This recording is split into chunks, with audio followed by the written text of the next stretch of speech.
Avant de commencer, je voulais juste parler de la Chine, ce merveilleux pays. J'ai jamais vu ça de ma vie. Les gens, ils sont exceptionnellement adorables. C'est trop. Là, je suis dans un hôtel en face de Xiamen, dans une petite île, et j'ai l'impression que je suis en Sicile, je suis en Toscane. C'est magnifique. C'est un 10 sur 10, honnêtement, incroyable.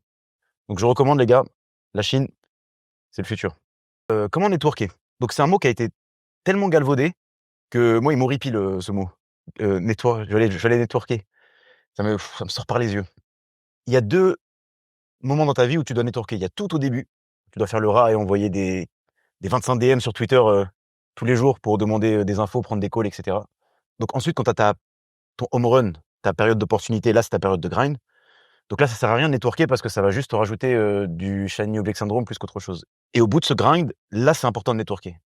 C'est même fondamental, en fait. Tu vas y arriver sans des contacts. Tu sais, des mecs, qui t'ouvrent des HSBC à Hong Kong, en fait, c'est des informations et des trucs que tu ne peux pas trouver en ligne ou quoi que ce soit. Il faut que ce soit obligatoirement des gens qui t'ouvrent, tu sais, des comptes Slash, des trucs comme ça. Donc moi, je vais plus m'adresser à cette catégorie de personnes. En fait, pour networker, il faut être ce qu'on appelle une high agency person. C'est quoi je vais pas le redire 2 fois. Donc là, tu vas me dire: «Mais Malik, qu'est-ce qu'une high agency person?» Imagine, je te mets là-dedans. Il y a un mec, il arrive, il t'enferme là-dedans et il te dit: «Tu vas rester, jusqu'à la fin de tes jours». Qui tu appelles? Le premier mec qui te vient à l'esprit, c'est une high agency person.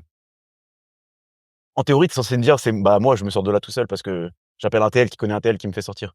Le but du jeu, c'est que tu deviennes cette personne. Faut que tu deviennes la personne que le mec qui est dans cette cellule, il pense à appeler. Donc en fait, il faut que tu sois connecté. Tu peux pas networker si tu as rien à apporter sur la table. Le secret du networking, en fait, c'est d'être un giver plus qu'un taker.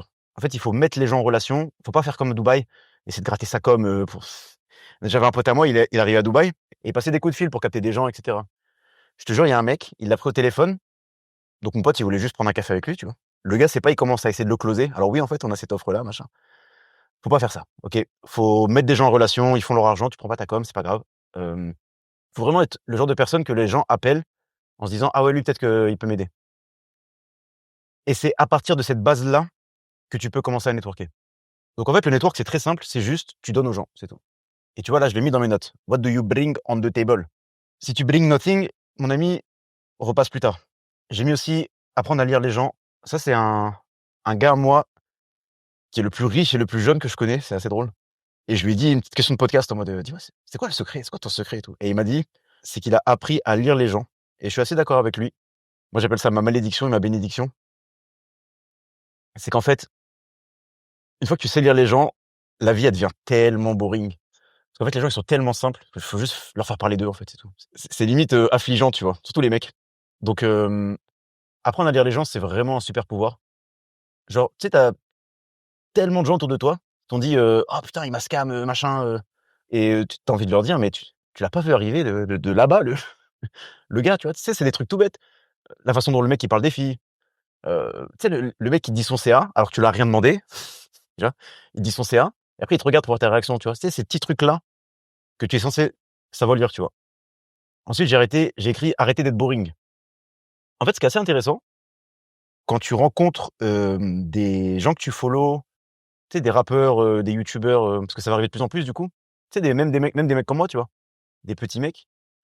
En fait, ce qui est assez intéressant, c'est de si tu veux, plug avec eux, il faut que tu parles de tout, sauf de leur zone de génie, et c'est assez contre-intuitif parce que tu peux te dire: «Ah bah vas-y, je sais qu'il aime beaucoup le marketing, je vais lui parler de marketing». Bah non, en fait, parce que en fait, ce qui va se passer, c'est que tu vas essayer de l'impressionner et ça va être gênant parce qu'il est tellement à des années-lumière de toi que tu en as même pas conscience, tu vois? Genre, tu sais, c'est qui David Ogilvy, tu vois? Tu sais pas. Donc tu parles pas de marketing, tu vois? Et pareil pour un rappeur, tu vois? On appelle ça le celebrity effect. Donc c'est le cas pour les filles qui sont très courtisées et les restas. C'est que si tu arrives et tu lui dis: «Ah, j'aime beaucoup ce que tu fais et tout», en fait, inconsciemment dans sa tête, le premier truc qu'il va se dire, c'est: «Putain, il est en train de me mettre dans un tunnel, comment je vais sortir de là?» C'est la première attention qu'il va avoir. Alors que si tu lui parles d'un truc, pas boring, et d'un truc, qu'il aime bien, et bah là, tu passes, d'égal à égal et tu as une discussion. Donc si tu arrives et tu commences à lui parler de tes colonnes Facebook Ads, tu vois, on s'en branle. Vraiment, on en a rien à ci on s'en tamponne, on s'en branle. Bon, pour les mecs qui ont un ADHD, faites pas attention aux petits chinois derrière moi, je suis dans leur pays. Donc la clé, c'est de lui provide ce qu'il n'a pas. Donc toi, tu te dis: «Ouais, mais le mec, il est richissime, il a tout ce qu'il veut». Et bah, détrompe-toi. C'est comme, l'octogone dans FIFA, tu vois? C'est que s'il a maxé l'argent, c'est qu'il a des lacunes dans d'autres domaines, tu vois? Est-ce que c'est, bah, la solitude, il n'arrive pas à rencontrer des filles, il a personne à qui se confier, tu vois? Des trucs comme ça, où c'est à toi d'apprendre à lire le gars et de lui provide ce qu'il veut. Et généralement, la réponse à ça, c'est du fun. C'est panda. Tu provides du fun aux gens, tu as gagné. Et tu vois, par exemple, Paul Ribaud, c'est exactement ce qu'il fait et c'est pour ça qu'il plie le game. Tu des mecs qui ont fini le jeu de l'argent, ils se disent: «Ah mais en fait en fait, je suis le même connard que quand j'ai commencé, bah, peut-être que si je suis entouré de poules et que je le mets sur Instagram, je vais me sentir mieux». Qu'est-ce que je fais? Ah bah, j'appelle Paul Ribaud et puis paf, je fais un petit event avec des poules et bah, ils comprendront après que ça changera rien non plus, mais ça, c'est une autre histoire. Du coup, on peut rebondir sur provide du fun à, comment être drôle. Donc toi, tu t'attends à ce que je te donne des techniques. Tu t'attends à ce que je te dise, bah, en fait, il faut que tu dises l'inverse de ce que le mec attend de ce que tu répondes. C'est-à-dire, tu fais quoi dans la vie? Je fais attention. Mais c'est pas des techniques, tu vois? C'est comme, les vidéos Charisma on demande et cetera. C'est des trucs, tu les regardes, tu retiens rien, tu vois? En fait, ça part de l'intérieur. C'est pour ça que j'ai écrit inner peace. C'est comme quand tu as la fille dont on a rien à foutre. Tu as vu comment tu lui déroules ton meilleur game parce que tu en as rien à foutre, tu vois? Et en fait, c'est vraiment cette énergie-là qu'il faut avoir et apprendre à en anglais, on appelle ça read the room, lire la pièce. En fait, les vannes que tu fais avec certains potes, tu les feras pas avec d'autres potes. Faut vraiment que tu apprennes à avoir cette intelligence sociale à calibrer et te dire: «Vas-y, en vrai, j'en ai rien à cirer, j'envoie des blagues, même si, ils rigolent pas, c'est pas grave», tu vois? La clé, c'est que si toi, ça te fait rire, premier degré, c'est bon. En fait, même si personne rigole, les gens, ils finiront par rentrer dans ta frame. Il faut vraiment avoir cette énergie de: «Moi, ça me fait rire, bah, c'est bon» et c'est ça la clé. Donc après, c'est à toi de faire l'effort de c'est quoi ton humour, tu vois? Est-ce que c'est l'humour noir? Sachant que l'humour noir, ça marche pas sur des personnes que tu viens de rencontrer, tu vois? Par exemple, moi, j'adore les blagues de racisme, tu vois? C'est mes blagues préférées.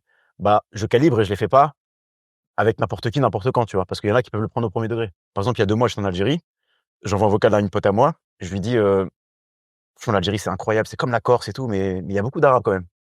Tu vois ce genre de truc? Pour rebondir à ce que je disais tout à l'heure sur le celebrity effect, on va parler maintenant de la fame. Je pense que c'est l'un de mes sujets favoris parce que c'est un sujet que j'ai tellement study que ça me fait plaisir d'en parler. Moi, par exemple, si tu arrives en soirée, tu me parles de fame, je suis tout ouvert. Je te dis: «Vas-y, on en parle 2 heures, let's go», tu vois? La question, c'est: faut-il être connu? Ma réponse, c'est: «Oui, mais ça dépend de qui». Pour ceux qui ont la ref, on va rouvrir un tiroir sur le celebrity effect.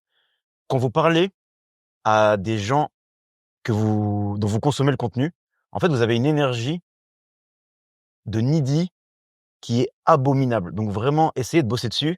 J'ai vu ça 2 fois dans ma vie. La première, c'était à Bali. Je vais pas citer les noms, mais il y a un gars que tout le monde follow et dans l'écosystème et il y a un gars, il est arrivé, le mec, c'était Twitter personnifié. J'aurais voulu me foutre une GoPro sur le front, pardon, pour vraiment record et montrer que c'est exactement ce qu'il fallait pas faire. En fait, c'était vraiment de l'art. Même en faisant exprès, on n'aurait pas pu atteindre ce niveau de malaisance. Genre, on est posé chill et des questions du genre, «Alors ouais, moi, c'est un ref de Dero 4 et c'est en train de scaler sur le marché français, mais dis-moi, c'est quoi ton secret?» Il était vraiment relou comme ça et ça se sentait que, bah, il se mettait en position inférieure de lui-même, tu vois? Et c'était ultra malaisant pour tout le monde. Donc bossez ça parce que vous allez de plus en plus voir des mecs dont vous consommez le contenu, vu qu'il y a de plus en plus de, micro-influx. Et moi, j'ai une anecdote perso, je suis sur un rooftop, nouvel an arraché, excusez-moi, et il y a 2 gars, ils viennent, des amours et en fait, c'était des fans, depuis le jour 1, depuis Malik Touloum, Mexique, et moi, ça me régale et tout et c'est la première fois de ma vie que j'ai senti une relation parasociale et en fait, ça m'a mis mal à l'aise. Au bout de 30 secondes, j'étais vraiment mal à l'aise. Ils finissaient toutes mes phrases, ils avaient toutes mes refs et en fait, j'avais vraiment un truc de c'est très particulier à décrire parce que faut le vivre, mais en fait, c'est très le cerveau humain, il est pas branché pour ça il est pas wire pour le fait que tu as un inconnu, il finit tes phrases, qui sait exactement, tu quel âge, pourquoi tu viens d'où, ton parcours, machin et c'est assez bizarre. Donc je dis pas de mentir, mais en vrai, bossez là-dessus. Voilà. On continue sur la fame du coup, pour, rester dans le sujet. Faut-il être connu? J'ai longtemps suivi le truc.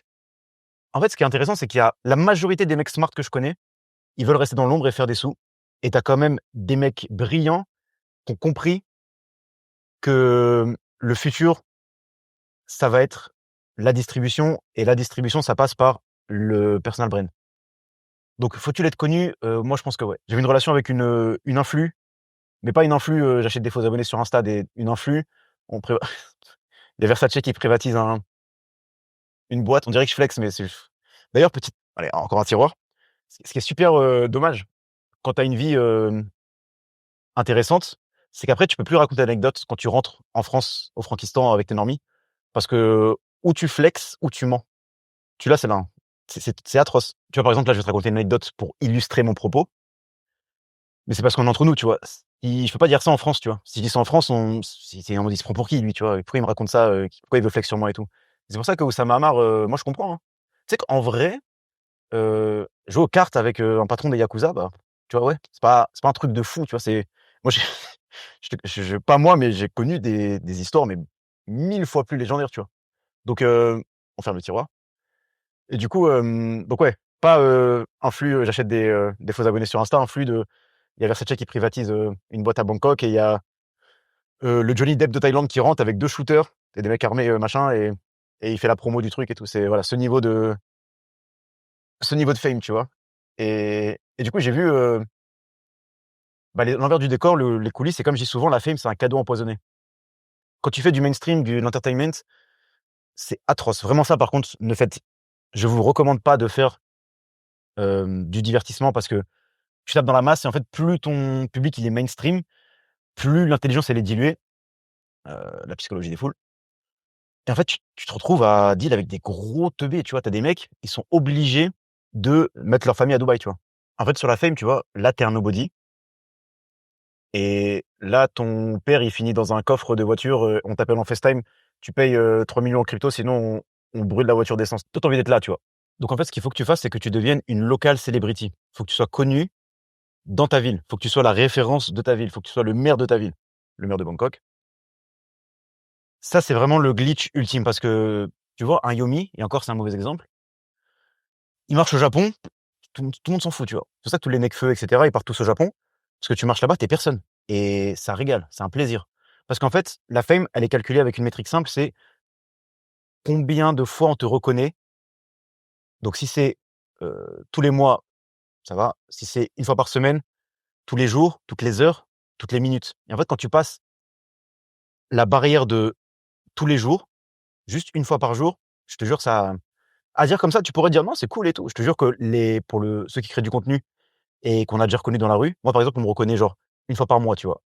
Et c'est magnifique, c'est parfait. Vraiment le sweet point, parfait, je veux ni plus ni moins. Et si on te reconnaît une fois par jour, par exemple, j'avais une copine qui avait ça, bah, à dire comme ça paraît fancy, mais je te jure, c'est atroce. En fait, tu peux plus être minable. Tu peux plus être toi-même, tu vois? Dans les années 90, à Hollywood, c'était incroyable parce que tu avais tous les avantages de la fame. Tu pouvais mais t'arracher en boîte, vraiment avoir de l'alcool sur toi, minable et tout. Il y avait que les mecs de la boîte qui savaient ça, qui étaient au courant et après, tu vivais ta vie, tu vois? Aujourd'hui, tu peux plus. Tu vas juste, parler avec une fille dans l'oreille, on va te prendre en photo, on va l'envoyer à ta copine, tu vois? Ah, peut-être que c'est du vécu. C'est des petits trucs auxquels tu penses pas, mais une fois que tu es plus privé, c'est vraiment, vraiment, vraiment un poison et le problème, c'est qu'une fois que tu as ça, c'est compliqué de revenir en arrière, tu vois? Donc je vois beaucoup de gens courir après la fame, mais réfléchissez bien. Donc faut-il être connu? La réponse, c'est de qui, tu vois? De qui tu veux être connu? Tu veux pas être connu d'un maximum de personnes, tu veux être connu de mecs smart ou plus smart que toi. Tu veux être connu de gens qui pull up chez toi en hélicoptère, tu vois? Tu veux qu'un mec comme, Julian Petroulas, tu vois? Tu veux qu'un mec en Rari, il s'arrête à côté de toi et qu'il te fasse un compliment, tu vois? Tu veux pas qu'un cassos de Snapchat, il arrive avec son téléphone, il te filme sans te parler, tu vois? Comme ça peut l'être pour un Hashmi ou un truc comme ça, tu vois? Donc un autre point important que j'ai écrit, c'est au lieu d'essayer de faire partie d'une team, crée ta team. Moi, je vois beaucoup autour de moi des gens qui sucent, mais, c'est pas que ça marche pas, c'est que, quand tu regardes autour de toi ou même dans le divertissement, tu vois? Dans le cinéma, peu importe, tous les gens que tu follow, c'est des gens qui ont créé leur team. C'est pas des gens qui ont sucé pour rentrer dans une team et qui font partie d'une team. Mais tous, tu vois? Et même, le mec à qui tu aspires rentrer dans sa team, bah, en fait, il te respectera plus si toi-même tu es leader d'opinion dans ton propre groupe, que si tu fais des courbettes pour essayer d'entrer dans sa team, tu vois? Donc à toi de créer ta propre bande. C'est plus smart et tu as un meilleur leverage à toi de créer ta propre bande avec tes règles, que de rentrer dans la bande de quelqu'un. Je sais que tu te dis: «Ouais, c'est un raccourci si je rentre dans sa bande», mais bah, ça marchera pas, en fait. Parce que plus un mec il devient, désirable, plus il se referme sur lui-même et moins il laisse rentrer de personnes, tu vois? Et l'argent, le fun et tout, ça suffira plus, tu vois? Tu peux plus il y a des moments, il y a des mecs, tu peux plus, rentrer, dans leur cercle, tu vois? C'est comme ça. Il y a une big idea que je tiens de mon poteau Valère, qui est incroyable dans le networking, pour revenir au début. C'est le buy low, sell high. Cette notion-là, elle est ouf. C'est qu'en fait, tout le monde suce la bite à ceux qui sont déjà en place, mais autour de toi, tu as des petits gars, tu sais qu'ils vont tout péter dans les années à venir, tu le sais. J'ai un très bon exemple, tu vois, Valère. Valère, on se parlait depuis 2021-2022, on a fait un voyage ou deux ensemble, et il faisait pas encore de contenu, et cetera, tu vois? Et c'est le bro, tu vois, Valère? Et je pense qu'aujourd'hui, c'est beaucoup plus compliqué de rentrer dans son cercle que, en 2021, tu vois? En 2022. Alors que moi, en 2022, je le voyais, mais j'avais aucun doute sur le fait qu'il va take over, le monde, tu vois? Et c'est ça la notion de buy low, sell high, c'est qu'autour de toi, tu as des gars, tu sais qu'ils vont tout baiser, traîne avec eux, en fait, tu vois? En fait, les gars, j'ai oublié quand je disais comment networker. Allez, on rouvre un tiroir. Comment networker quand on arrive dans une nouvelle ville? Tu es dans une nouvelle ville, tu connais personne et tu pas envie de rester seul, comme un connard, dans ta chambre. Ce que tu fais, c'est que tu rejoins tous les groupes, WhatsApp, Bangkok Business, ces trucs-là, là, machin, et tu proposes, donc tu appelles ça un event, mais c'est juste, tu appelles un rooftop et tu bookes, pour 12 personnes, et chacun paye sa conso, tu vois? C'est pas à tes frais, et c'est tout. Et tu dis, et tu mets, une thématique, tu vois? Par exemple, e-com, machin. Meet-up, tu appelles ça un meet-up, et en fait, vu que c'est toi qui host le truc, ça donne une petite aura, et c'est aussi simple que ça. Et en fait, le seul problème de ça, c'est qu'il va falloir faire de l'itération, parce qu'en fait, tu vas faire du volume, et dans le volume, tu vas avoir, pas 8 connards pour deux mecs intéressants, tu vois? Donc tu sais, les fameux mecs, qui te disent leur CA, alors que tu leur as rien demandé. Par pitié, arrêtez ça, les gars. On vous a rien demandé. Ne dites pas au CA, on s'en branle. OK, on va continuer. Manager le succès. Ça, c'est un point important, parce que sur YouTube, tout le monde te dit, fais, 100 000 balles en un jour, en achetant ma formation. Mais personne te dit qu'est-ce que tu fais après, tu vois? C'est-à-dire, là, regarde, dans ton, je sais pas, ta vision, ton goal et tout, je veux faire, X par, mois, par, peu importe, ou de net worth, ce que tu veux. Et en fait, il y a personne qui parle de: «OK, tu l'as eu, et après», tu vois? Qu'est-ce qui se passe? Mon gars, tu ressens un vide interstellaire. En fait, c'est comme si tu jetais une balle, comme un toutou, tu vois? Tu cours après et tu attrapes la balle, et qu'est-ce que tu fais après, tu vois? Tu as plus de motivation de courir et tout, et tous ceux qui exit, qui vendu, qui pris un gros billet d'un coup, ils vont tous te dire, ils ont tapé une dépression pendant 3 mois. Tu aucune volonté de te réveiller de ton lit, tu plus de mouvement, tu vois? Tu plus d'émotion. Donc tu as 2 choix: ou tu te fixes un objectif tellement grand que tu tu sais que tu l'atteindras jamais, et en fait, tu passes ta vie à courir après, ou tu fais ce qu'on va voir là. Tu sais, une fois, ce qui est bien en Thaïlande, c'est que tu fais 2 heures d'avion, tu es dans une carte postale, et ça m'est arrivé, je sais pas, je suis à Phuket, sur mon scooter à 8 $, ma chambre à 25 $. Même à Bali, ça m'est arrivé aussi. C'est pour ça que j'arrive pas à bosser, pardon, à Bali, c'est que je suis trop heureux. Bali, comment vous faites, les gars? C'est trop bien. Genre, tu te réveilles le matin, tu prends ta douche, tu vas au café, tu es là, tu as tes copains, tes copines, tu fais des deep talks à 9 heures du matin, c'est incroyable. Après, tu vas au beach club, tu prends ta coconut, après tu rentres, tu te douches, tu vas à la salle de sport, tu parles que à des mecs incroyables. Après, tu vas, dans ta villa, tu fais un loup-garou, tu pleures de rire. Après, tu vas en soirée, les boîtes, c'est n'importe quoi. Mais en fait, tu as ouvert l'ordi quand, tu vois? Et en fait, je me dis, quand je suis à Phuket ou dans ces endroits-là, je me dis: «Mais tu sais, scooter à 8 $, chambre à 25 $, et en avance, et franchement, un lifestyle à, ouais, je sais pas, 2K5, 3K, tu bien, tu vois? Pourquoi? Vraiment, à chaque fois que je suis là-bas, je me dis: «Pourquoi je fais ça?» tu vois? «Pourquoi je fais ça? Pourquoi je cours après, l'argent comme ça, alors que si peu, ça rapporte tellement de plaisir?» tu vois? Et en fait, le step, c'est ça, c'est que tu commences à, tu penses qu'à l'argent, tu vois? Donc tu fais des cash grabs, Shane Black Syndrome, tu sautes de trucs, machin, et cetera. Après, tu fais tes premiers sous trop vite. Après, tu go broke. Après, c'est la traversée du désert, parce que comme il dit Tougan, en fait, être broke, bon, c'est une plaie, mais être broke après avoir goûté au miel, après avoir été riche, c'est une lente agonie. C'est le pire truc de la terre. Une fois que tu as go broke, tu comprends, pas mal de choses, notamment qu'en fait, tes skills, ils sont corrélés à l'argent que tu gagnes, des choses comme ça. Après, tu fais encore plus d'argent, mais ou tu fais ça en boucle parce que tu es un connard, ou tu as compris la leçon, et du coup, tu as compris qu'à un moment donné, il faut sortir du casino, tu vois? Encore une fois, je cite Tougan, c'est que tout ce qu'on fait, c'est, un immense casino à ciel ouvert, et à la fin de la journée, c'est pas combien tu as fait dans le casino, c'est combien tu as sorti du casino. Tu peux pas t'imaginer le nombre de mecs en crypto, en business en ligne, ce que tu veux, qu'on fait, mais on parle vraiment de sommes à 6-7 chiffres, et qui ont go broke. Je connais des mecs personnellement comme ça, tu vois? c'est réel. Et à la fin, il reste rien parce qu'en fait, tu traites l'argent du cash flow comme ce qu'il n'est pas, c'est-à-dire du cash flow. Il faut traiter l'argent du cash flow comme ce qu'il est, c'est-à-dire du cash flow. Il faut l'investir dans des trucs chiants qui te font des assets, qui te font un retour sur investissement et le jour où le retour sur investissement de tes revenus passifs excède, tes dépenses, bah, félicitations, tu es retired. C'est vraiment l'intelligence financière 101, mais c'est un truc on n'a pas intégré, tu vois? On le sait, mais on n'a pas intégré, on est tellement la tête dans le guidon et c'est assez contre-intuitif et même moi, je te laisse de cette école-là avant de vraiment intégrer le fait que c'est contre-intuitif de se dire: «À quelle heure je mets, hem, de l'argent sur le S&P à 8 sur Interactive Brokers, alors que le même argent, je te le mets en ads, à la fin du mois, je suis sorti le double», tu vois? Il y a pas de sens. C'est qu'en fait, il y a tellement de paramètres qui font que ça va mal se passer, qui fait que ça va mal se passer, que tu as plus intérêt à le mettre sur le S&P qu'en ads. C'est-à-dire que, bah, ton Shopify Payment, il va se bloquer, bah, les fameux, doubles d'argent que tu es censé avoir, tu les auras perdus. Plus l'argent que tu as mis au départ. C'est l'entrepreneuriat, les gars, c'est très bien que ça t'est forcément arrivé. Tu pensais récupérer de l'argent et finalement tu l'as pas récupéré. C'est exactement pour cette raison-là. Et si tu es un peu avancé, tu sais exactement de quoi je parle, de Lynn Kruger, tu fais de l'argent, tu es le roi du pétrole, tu penses que ça va durer forever, sauf que chaque business est amené à mourir un jour. C'est la règle du jeu, les gars, c'est l'entrepreneuriat, tu vois. Un jour ou l'autre, je suis désolé, mais tu vas te réveiller un matin, tes ads, elles vont plus être rentables, tu vois. Et ça, faut penser à ça, tu vois. Et la question, c'est quand s'arrêter.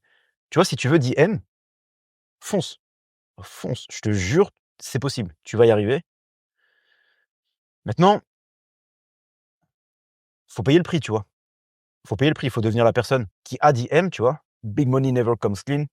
Faut être prêt à, bah, de la même façon que tu as rompu avec tes potes broquis pour devenir ce que tu es devenu aujourd'hui, ça va vraiment être un parcours, etc. Et faut être prêt à payer le prix, c'est tout, tu vois. Et si tu me dis que tu es prêt à payer le prix, go. Mais si tu veux mon conseil, mon advice là-dessus, c'est speedrun le million. Ne troque pas ça contre ta santé mentale. Ne troque pas ça contre ton honneur. Big money never comes clean. Ne pense à qui sera sur le front row de tes funérailles et appelle-les maintenant. Chéris-les. Et pas les personnes que tu rencontres en route qui vont te faire arriver à ce palier-là. Pense vraiment à ces personnes-là. Raisonne en who not how. Donc qui, pas comment. Te dis pas comment je fais 1 million, dis qui peut m'aider à faire 1 million. Lis The One Thing, lis Die With Zero. Parce qu'en fait, tu vas arriver à un pic de ta vie où tout l'argent que tu vas faire en plus, on va t'enterrer avec. Ça va sûrement être le sujet de la prochaine vidéo. C'est-à-dire qu'en fait, je sais pas, tu vas bosser comme un connard de tes 40 à tes 50 ans pour faire, j'en sais rien, 3 millions. Sauf que tu vas mourir avec un net worth de 5 millions. Donc est-ce que c'est pas mieux de enjoy ta quarantaine que de bosser comme un connard et de pas voir grandir tes enfants et de divorcer 3 fois et de devenir chauve? Je pose ça là. Et là, tu vas me dire: «Ouais, mais mes enfants, je leur laisse quoi et tout?» Bah, tes enfants, tu peux leur léguer de ton vivant. En plus, ça a été prouvé que, en fait, si tu leur donnes de l'argent trop tôt, ils vont le fumer et si tu leur donnes de l'argent trop tard, bah, ça sert à rien parce qu'ils sont accomplis donc ça sert à rien, tu vois? Le meilleur âge, c'est entre 24 et 31 ans. Donc tu leur donnes de leur vivant, tout simplement. Tu as pas besoin d'attendre d'être mort pour donner de l'argent, tu vois? Ça les servira plus que si tu es mort, quoi. Tu peux me dire, «Ouais, mais mes frais de santé, machin, ça coûte cher, l'hôpital, machin». Je sais pas combien ça coûte, si on parle vraiment d'hôtel privé et tout, on parle de 10 KD pour, se soigner. 30 jours, on parle de 300 K. Bah, je préfère mourir 1 mois plus tôt, pas dépenser 300 K et pas travailler comme un connard pour faire 300 K, tu vois? Tu vois cette philosophie? Faut raisonner vraiment en termes de il y a un moment dans ta vie où tu vas atteindre le pic de l'argent que tu vas pouvoir consommer et ne sois pas la tête dans le guidon. Je pose ça là, j'espère que j'ai planté des graines chez toi. Ne sois pas la tête dans le guidon à essayer de continuer, continuer, continuer, continuer. Dis pas de faire comme en Asie là, de 10 K par mois et j'ai fini le jeu et tout. Non, non, tu vois? Vraiment respecte ton potentiel. Là, de toi à moi, tu es à 15 de ton potentiel, tu vois? Vraiment. Donc atteins ton plein potentiel. Tu sais comment faire, j'ai pas besoin de t'expliquer. Petit indice, la dopamine, c'est un bon début, mais tu sais déjà et let's go, hein et braque ce monde, mon ami. Tu vois, j'ai écrit: «Il te faut un vrai why», mais en fait, pour être honnête avec toi, c'est bullshit, en fait. Enfin, c'est pas que c'est bullshit. En vrai, moi, tu me dis: «Pourquoi je veux faire de l'argent?» Bah, parce que je veux faire beaucoup d'argent. Pourquoi? Bah, parce que j'ai envie de faire beaucoup et je te jure, hein, j'ai fait des introspections sous champi hallucinogènes, ce que tu veux. Vraiment des deep, deep, deep think et tout. Bah, c'est parce que j'ai envie de faire une tonne d'argent et c'est OK et il y a pas de raison et c'est OK. En fait, j'ai compris que si mon cercle proche, il est bien, mais vraiment bien dans un sens bien, Même si moi, demain, je perds la santé, ça va. En vrai, je peux quitter ce monde en disant ça va, tu vois. Donc, ça reste un why, tu vois.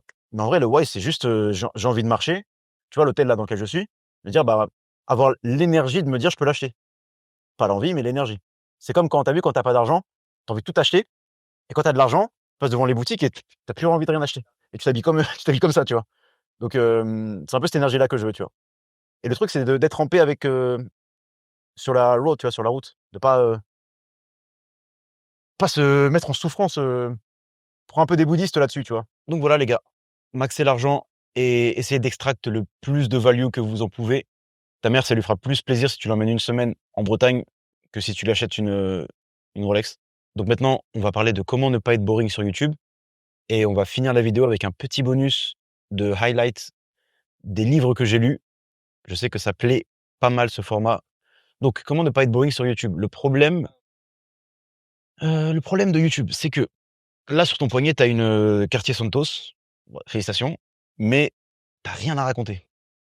Tu tu rien à dire, en fait. Parce que ta vie, elle est chiante. Et pour ça, il y a tonton Hormozy qui a dit l'une des meilleures citations pour résumer ça, c'est: «Tu auras plus de vues, plus de followers et d'influence à ne pas faire de content pendant des années, utiliser ce temps pour accomplir des trucs épiques et ensuite tu en fais ton content». Tu sais, si tu prends un billet pour la Thaïlande, que tu vas à Beng Tao et pendant un mois, tu vas dans ton training camp et tu manges du riz poulet et tu dors sur la salle, tu dors dans la salle, tu fais 2 entraînements par jour, tu vraiment le tu avec les spartiates des temps modernes. Tu sais, les mecs, ils gagnent pas, ils mangent pas, tu vois? Tu passes un mois à faire ça, tu reviens, tu fais une vidéo YouTube. Est-ce que tu penses que les gens, ils t'écouteront plus si tu racontes ça? Ou si, «Regardez les gars», tu vois? Donc, pour pas être boring sur YouTube, c'est pas une question d'attitude ou de parler comme si tu parlais à un ami, machin. C'est juste, bah, faut que ta vie, elle soit intéressante et pour ça, tu as 2 règles fondamentales. C'est même pas le 20-80, c'est le 1-99. C'est: sors de chez toi et parle aux gens. Sors de chez toi et parle aux gens. Je te garantis que c'est un life hack de zinzin. Téléportation. Je ne tourne pas tout d'un coup, les gars. Là, il s'est passé un mois depuis la Chine. Je suis à Koh Samui. Exceptionnel. Donc, sortez de chez vous, parlez aux gens. C'est vraiment le God tier advice de cette vidéo. Maintenant, pour mes flemmards, vous savez, je lis énormément. À chaque fois que je lis un truc intéressant, je le surligne. Et on va dérouler ça ensemble. Comme ça, t'as pas besoin de lire. L'un des S-tier livres que j'ai lu cette année, c'est Die With Zero. Lisez-le. Top 3 de cette année. La méthode du livre, c'est: on t'enterrera pas avec tous tes millions, mais il pousse le truc tellement loin. C'est vraiment une belle philosophie. C'est un truc que j'ai toujours fait. Faut pas que tu vois l'argent comme un montant. Faut que tu le vois comme la durée nécessaire que tu as mis à avoir cet argent-là. Si tu veux t'acheter une Datejust Arabia le fond bleu, te dis pas ça coûte X. Dis-toi, faut que je spende X heures de travail pour me l'offrir. Et à ce moment-là, tu te dis, est-ce que ça vaut le coup, tu vois? Et tu vois, quand j'étais young, dumb and broke, j'étais en terrasse à Bordeaux, et je me disais, putain, mais là, je viens de spend 2-3 heures de taf pour un cocktail avec ça d'alcool dedans que j'ai bu en 5 minutes. Est-ce que c'est worth? Pas vraiment, tu vois. Et si tu veux savoir combien tu fais par heure, tu calcules combien tu as fait les 6 derniers mois, tu divises par le nombre de réveillés, et voilà, tu as ton income par heure. Et tu peux faire exactement pareil avec la diète. Tu vois, moi, quand je vois un cookie, je me dis pas, c'est un cookie. Je me dis ça, c'est 3 quarts d'heure de tapis, incliné à 14, vitesse 4. Est-ce que c'est worth it? Pas vraiment, tu vois. 1 minute on the lips, forever on the hips. En fait, il faut vraiment voir le fait de spend de l'argent comme un art. C'est vraiment un art. Déjà, sache que ce qui te rend heureux, c'est l'évolution. Donc, en vrai de vrai, t'es mieux à spend tes 1K5, 2K, à tenter d'ouvrir ton shop et lancer ta brand, que acheter du faux Chromart, tu vois. Les gars, un peu de dark manipulation. Tu sais comment ça marche, les social media. En fait, c'est pas le système de récompense qui te rend accro. Ce qui te rend accro, c'est le fait que des fois, tu es récompensé et des fois, tu ne l'es pas. Et c'est vraiment ça qui te rend accro. Ils ont fait une expérience sur les rats. Tu as 2 groupes de rats. Tu as le premier groupe, à chaque fois qu'il appuie sur le bouton, il est récompensé. Il a sa petite croquette. Et le second groupe, des fois, c'est au bout de la 3e fois qu'il appuie sur le bouton, de la 10e fois, c'est au hasard. Et ce qu'ils ont remarqué, c'est que le premier groupe, après 3 ou 4 rewards, ils arrêtaient d'appuyer sur le bouton. Et le second groupe, ils n'arrêtaient pas, ils ne stoppaient pas. Je te laisse transposer ça dans des relations hommes-femmes. J'en dirai pas plus, mais t'as compris. Ça me fascine qu'il y a des mecs qui traversent la vie entière sans connaître ce concept. En fait, il y a ton cerveau de singe qui te dit des fois, putain, j'ai envie de me mettre en position du fœtus sur le lit et de scroll TikTok pendant 3 quarts d'heure non-stop. 3 quarts d'heure, je suis gentil. Et toi, t'es là, ouais, ok, ouais, c'est une bonne idée, ouais. Et en fait, tu peux lui dire merde à ton cerveau. Tu peux lui dire non. Il te dit, je veux du coca. Tu peux lui dire fuck off. Essaie, tu vas voir, c'est marrant. Mais un sujet important quand tu prends de la value sur le marché et que tu commences à être populaire, c'est comment dire non au flot constant d'opportunités. Tu sais, moi, mon adolescence, c'était une petite ville où on picolait dans un garage, tu vois. Et je suis passé de ça à être invité tous les soirs de la semaine, du lundi au lundi. C'est pas pour flex, mais juste cette semaine, on m'a proposé de faire un nouvel an au Brésil, de faire un nouvel an à Tulum au Mexique, à Bangkok, de venir à Samui, chose que j'ai faite. Et ça, c'était vraiment les 7 derniers jours, tu vois.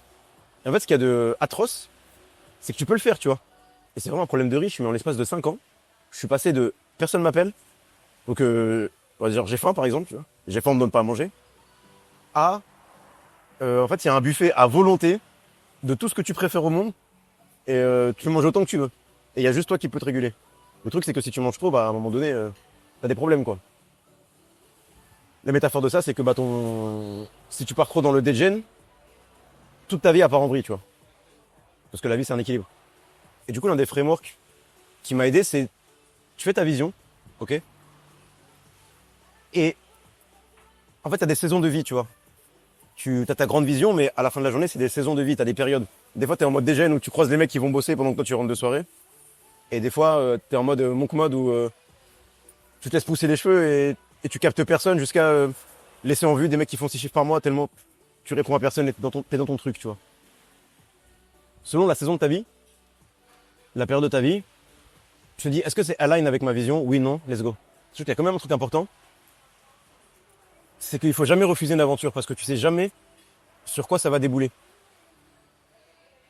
Il faut se laisser un peu de chaos dans sa vie, tu vois. Je donne un exemple. Il y a quelques semaines, il y a un gars, il me dit, ouais, Malik, je suis en Chine, viens. Ok, bouge pas, j'arrive. Mais j'ai aucun intérêt. Les gens, ils me disent, pourquoi tu vas en Chine? Je savais pas répondre, je sais pas. Je vais là-bas, et j'ai passé l'un des meilleurs trips de ma vie. Comme par hasard, il s'est avéré que Valère était en Chine aussi. On s'est rejoint sur une île. Mais une île perdue, mais tellement random. Et après, on s'est fait un petit tour, on est parti à Hong Kong, on s'est fait des trucs. Mais vraiment c'était, je pense, top 10 de trucs de ma vie, tu vois. Top 10 des aventures de ma vie. C'était exceptionnel ce qu'on a vécu. Et tout ça, c'est parti d'un aller simple en Chine. Les gars, on va s'arrêter là pour cette vidéo. Merci à tous de m'avoir écouté. On se revoit très bientôt. Prenez soin de vous. C'était Malik. Ciao.